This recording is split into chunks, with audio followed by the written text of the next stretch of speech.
খাত সলিলে ডুবে মরি শ্যামা দোষ কারো নই গো মা। আমার ধর্ম হলো উদণ্ড স্বরূপ, পুণ্যক্ষেত্র মাঝে কাটিলাম কূপ।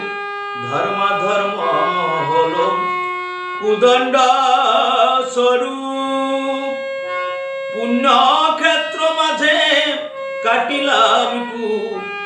সে কূপে বেরিল কাল রূপ জল, কাল মনোরমা। মা দোষ কারো নই গো মা, দোষ কারো নই গো মা।